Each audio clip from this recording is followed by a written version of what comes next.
What's up, guys? It's Gootecks. I am here with the lead designer of Divekick, Keits. Keits, congratulations. I believe this was the first major tournament for Divekick. How do you think it went? It went fantastic. We were definitely excited to get the game out in people's hands now that we've done a lot of new things with it. The game has changed a lot since the prototype we showed last year. We did some major tournament showings last year with the prototype, but it's a totally different ball game now that the game is like a real thing. You know, it's actually coming out. People are going to be able to get their hands on it this summer. For those that aren't familiar, can you tell us a little bit about how this game came about? Because it's not like other fighting games. It came about really organically, right? We were up way too late. We had just played Marvel 3 for like 16 hours, and everyone was falling asleep except for me and this guy Steven, and I was like, man, wouldn't it be funny if there was a game called Divekick, and there were two characters called Dive and Kick, and there were two buttons called Dive and Kick, and that was the whole game. And we were laughing at everything because we were just up way too late, but he shot up out of his chair, and he's like, I can make that. And I was like, okay, let's make it. So we started writing a design document, and we woke my fiance up in the morning, and we're like, you want to draw it? You want to do the art? She's like, okay. Like, whatever. So we started making the game, and by UFGT, we had something that was not only playable, but really engaging. Why do you think it's so engaging? I mean, you see a lot of developers like Capcom and, you know, all these other developers, Namco, they're just trying to add more stuff to the game to make it more flashy. We want bigger combos. We want more characters. But you guys seem to go the opposite route. Is that why people find this engaging?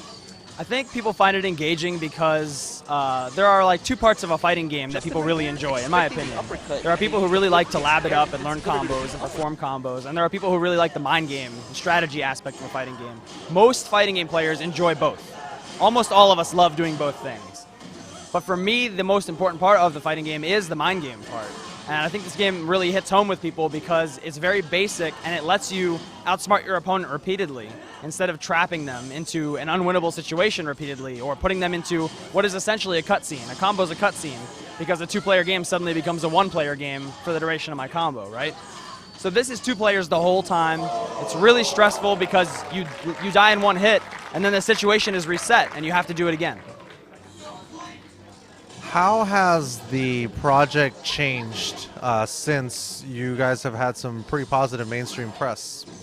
The project hasn't changed much as a result of press, but we've definitely changed a lot since the prototype. The prototype didn't have really any animation, just had a couple frames of per character to represent what they were doing. Now each character has 100 frames of animation or more, which complicates a lot of things in the game because we wanted the game to move as fast and be as responsive as the old version. We have accomplished that. But in adding new characters, we started to find early on that the new characters were much more interesting than the old ones. So we went back to the drawing board and said, how can we fix that? How can we make the old characters more interesting? So we added a technique system, which sacrifices a little bit of the simplicity and dials up the variety a lot. And we're really happy with how that's played. People really enjoy it. Speaking of interesting characters, you know, one of the earliest characters that was added and one of the newest characters that's been added are very familiar faces to me. Yeah. Tell us a little bit about Mr. N and Jafali.